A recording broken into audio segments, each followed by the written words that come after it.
Hey everybody, I'm Christopher Green. You're tuning into AMTV, live on Facebook. We will be putting this up, of course, on demand.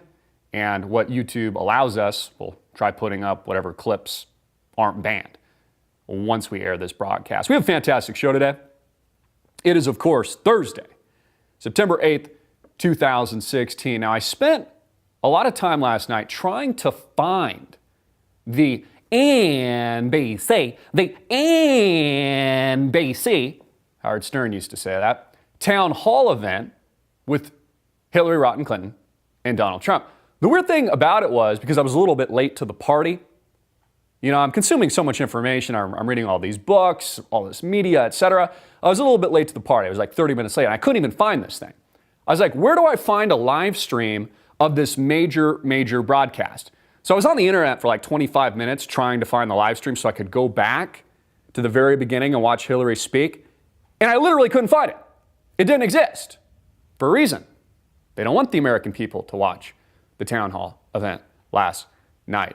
So by the time I tuned in, it was just Donald Trump being grilled by Matt Lauer. Matt Lauer. In fact, he asked, I'm going to get to him in a subsequent segment, double the questions that he asked Hillary Rodham Clinton. A morning show talk host. He's not even a political pundit. They're like, yeah, let's get Matt Lauer to do this kind of debate, but really just a town hall. Really odd how they set it up. But again, they set it up this way for a reason. A morning show talk show host who's also been a notable member, quote, unquote, of the Clinton Foundation, of which he did not ask a single question. So I put down some notes. I finally got to the actual live stream. There's a reason. They've never done this before, where they had this commander-in-chief forum. It was on a warship, right? Like I think it's a retired warship. Again, there was very little information on this broadcast. It's like they didn't even want you to watch it for a reason. And those of you that did, they wanted to spin it a certain way. I don't think that they've ever had this type of town hall before up until now, for a reason, because it focuses on Donald Trump's weakest point.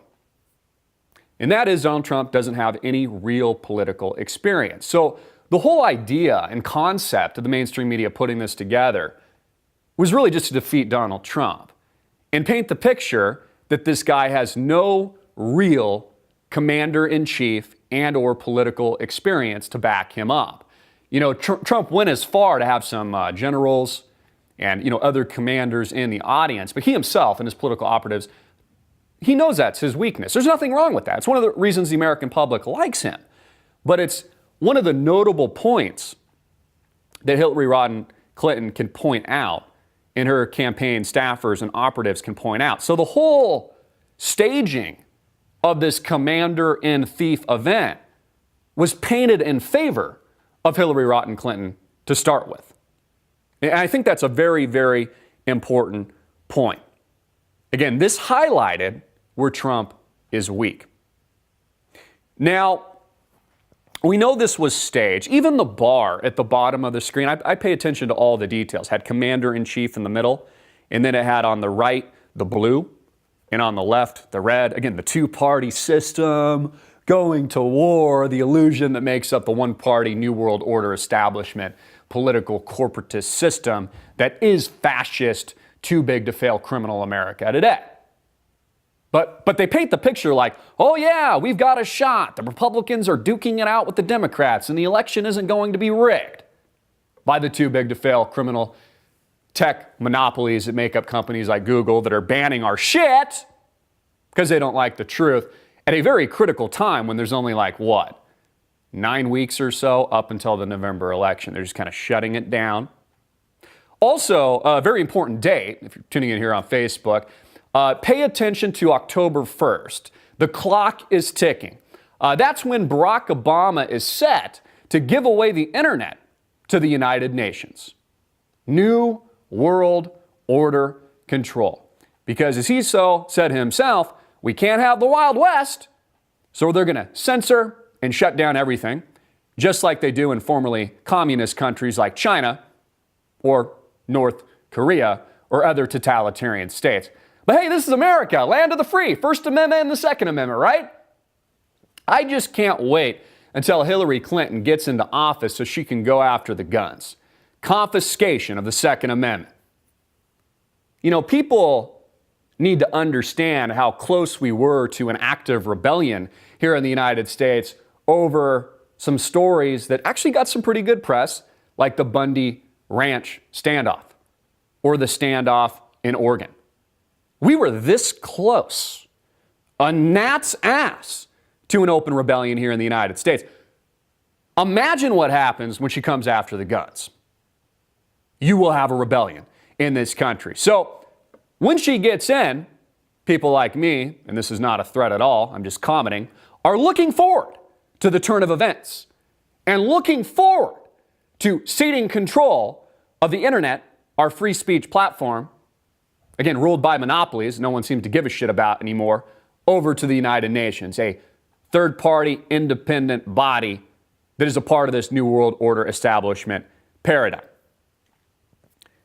We've got to look at all the subtleties of yesterday's town hall event. First of all, they weren't there together at any one time. Hillary comes out first. They say there was a coin toss. Now, I was late to the party on the broadcast, but I didn't see a coin toss. I actually wanted to see the coin toss, like to see if she picked heads or tails, who went first, because there's an advantage and disadvantage depending on who goes first and who goes second and who goes first. I actually think there was an advantage yesterday to Hillary Clinton going first so she could air her dirty laundry for all the world to see, and the skeletons essentially to be exposed out of her closet and frog that seems to be jumping out of her mouth with her coughing fits and overt seizures on camera on a regular basis.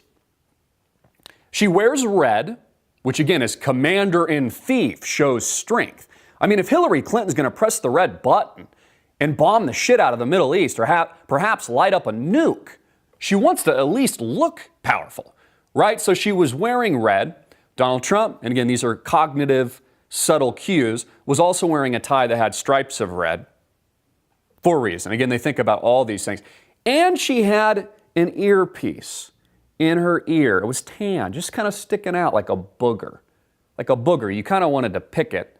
Although, remember how the lozenge came out in her drink? The water, and that was kind of a running, rolling meme. This one looked like a booger that she'd maybe pick up and just, put in her mouth or something. But I actually have an interesting take on this. It's not maybe what you expect. Now, I know this is blasted all over InfoWars. It's the major headline on Drudge, and I think it's a very important story and something that I think that many of us noticed. But I actually think even that was staged. Again, they think of everything ahead of time. I think she put it there not necessarily to cheat. I mean, we know she's a lying scumbag. We know she cheats. We know she's a liar. She built her infrastructure email server with classified information, for example. We know she lies about Benghazi Gate, the death of Christopher Stevens. No man was left, even though all those people died, several other Americans. But I actually think it was staged to transition and promote the conversation about the earpiece, which is what's actually happening in the conservative media. It's all we're talking about. And not focusing as much on her skeletons and the real problem of her airing out, which was staged for a reason, her dirty laundry about the email scam, con job. I want to go to a quick clip, and then I'm going to get to more of my notes where I found this, I believe it was on Reddit last night, titled, "Boom! Navy veteran just destroyed Hillary Clinton at forum. Quote, I would have been prosecuted and imprisoned, end quote, if I did what you did," referring to the emails. Again, I think it was a pre-planned question to air her dirty laundry. Take a look. Hi, Madam, with Lieutenant John Lester, who will stand with me here. He began his military career by enlisting in the Air Force and then switched over to the Navy before he retired, where he flew P-3 Orions in Desert Storm and in Desert Shield. He's a Republican, and he has this question for you, Secretary Clinton. Thank you. Secretary Clinton, thank you very much for coming tonight.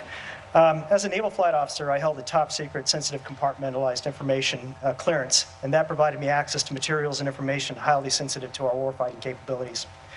Had I communicated this information not following prescribed protocols, I would have been prosecuted and imprisoned. Secretary Clinton, how can you expect those such as myself who were and are entrusted with America's most sensitive information to have any confidence in your leadership as president when you clearly corrupted our national security? Well, I appreciate your concern and also your experience, but let me try to make the distinctions that I think are important for me to answer your question. First, as I said to Matt, you know and I know, classified material is designated, it is marked. There is a header so that there is no dispute at all that what is being communicated to or from someone who has that access is marked classified. And what we have here is the use of an unclassified system by hundreds of people in our government to send information that was not marked. There were no headers. There was no statement, top secret, secret, or confidential. I communicated about classified material on a wholly separate system. I took it very seriously. Okay, everybody, we are back. Now, I actually think that that question was staged, not necessarily knowingly by the Navy veteran Lieutenant John Lester, because he actually I perceived him as a little bit nervous answering this question. He's like, hey, Hillary, thank you for your time or whatever. And then he just, gets right into her. Hillary Clinton's administration and political operatives know that the American people do not trust her. So she has to address this major, major skeleton.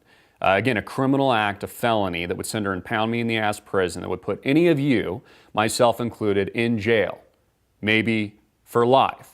So she needs to, air out this question to try to regain some trust from the American public. There's just no way around it. Also noticed, Hillary stood. She got up, and I'll stand over here because cameras might be a little bit off Facebook, but she stood when she talked. This is something that Bill Clinton was actually famous for doing in one of his debates. And she also did that for a reason. To be honest, I thought she looked in the town hall, because again, it's staged this way and meant to look this way. I'm not discrediting Donald Trump, but she looked strong in yesterday's town hall. Again, the whole thing was even fabricated, the whole commander-in-chief concept, which I've never done before, to position Hillary Clinton in a good light and then ask these pre-planned questions. She even goes as far as to lie again, insinuating and saying directly that Trump promoted the Iraq war, even though he wasn't a politician at the time. She was like, yeah, he was on Howard Stern, and maybe he kind of said something like, he supported the Iraq war, even though I question that. And the radical leftists are criticizing Matt Lauer for not, grilling him on a follow-up question regarding his endorsement. Well, he wasn't even a politician. You see, Hillary Clinton's been in Washington, D.C. for 30 plus years. This is all she's been doing. She voted. Donald Trump he couldn't vote at the time. He wasn't a politician. He was a businessman, building buildings, these kinds of things, right? So it's just amazing, though. She can come up with these bold-faced lies and try to position Donald Trump like he was a politician years ago when he's been anything but a career politician. And, Donald Trump was also on the defensive. He was getting peppered, a little pepper shaker, peppered by questions by Matt, a bullshit talk show morning host. I mean, they can't get any real person with substance. And then we've got, Anderson Pooper coming up in one of the future debates, also a notable member, Anna Vanderbilt of the Clinton Foundation, another notable member and puppet of Hillary Rodham Clinton. So Hillary lies outright, says Trump promoted the Iraq war. The Earpiece, again, I think was staged to take the eye off the ball of the real skeletons, even though I honest to God, think the conservative media is getting this wrong about, oh, she was lying. And there's always the possibility maybe she's got hearing loss, but I don't buy that at all because we haven't seen a hearing aid at all up until this point. I think she put it there for a reason so people would pick up on it. Now it's the headline. It's the story. I think Drudge is getting this wrong. I think InfoWars is getting this wrong. I think it was an intentional placement so that she can concoct, oh, it's another conspiracy theory, just like my health, just like all these other kinds of things. You know, I've been dealing with this for years, she says. The bottom line is the embassy and BC town hall was staged to promote Hillary Clinton and promote her in a good light. Separate appearances, there was no face-off, one-on-one. It made Trump look weak, in my opinion, but of course it was crafted, staged, engineered to do that for a reason, and gave us a sneak preview. And again, the mainstream media is in control of these debates. And the mainstream media is bought and paid for and owned by Hillary Clinton and her puppet masters. So they're going to make her look good. Okay, this is the power of the media. I even saw there was someone doing like a round of interviews, I think in Canada somewhere, and she was asking students, you know, which candidate, Hillary or Trump? And like 100% of them said Hillary. Not that they liked her, but that they just disliked Trump. And she would ask a follow-up question. I forget who the gal was, something along the lines of, well, why? You know, like, why do you guys not like Trump? Why not Trump? And the kids would just say, a lot of these millennials, I know we've got a lot of millennials tuning in, you guys are educated, but, you know, not everybody's educated. So I'm preaching to the choir. They're like, oh, I don't know, I've just heard a lot of bad things about Trump through the media. I've just heard a lot of negatives. Yeah, because the mainstream media works for Hillary and not Donald Trump. And people just, they hear that propaganda and that feedback, and you hear it enough times, even if it's false, like Hillary Clinton saying that Donald Trump lied, that he actually promoted the Iraq War when he didn't. He said it would be a catastrophe, that we'd have worse problems, that it would blow up the Middle East. He said things like we need to take the oil from ISIS, for example. He did look incredibly weak, though. Actually, there's a picture, I don't know if we can throw up on the screen, where he's just kind of sitting there, and he looks weak, and he's talking about the oil, but he doesn't give any specifics. And then Matt asked him a question about, well, what is your specific like logistical plan? I'm paraphrasing a little bit, like what are you going to do to fight ISIS and, you know, shut down terrorism, etc. And he basically said that he's got a plan, but that he's going to enlist new generals if and when he becomes president. He says he's got a substantial chance of becoming president, which I think he should word it differently. He's going to replace all the generals and then give them a 30-day period to present him with a plan.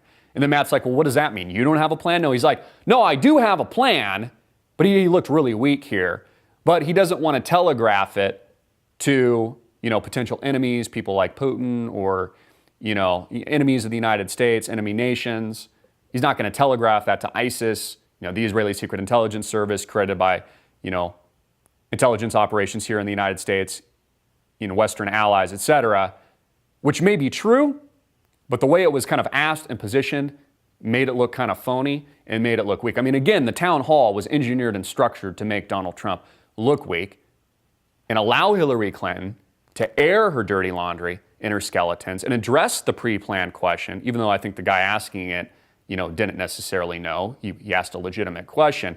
So she could air out those skeletons and try to earn back, just get it out into the open, some of the trust of the brainwashed, propaganda-ridden masses that makes up the American population today. And I, honest to God, think that is the truth. We've got to go to a quick break. We'll be right back. Please share this video out everywhere. Make it viral, hard-hitting in your face. Stay tuned.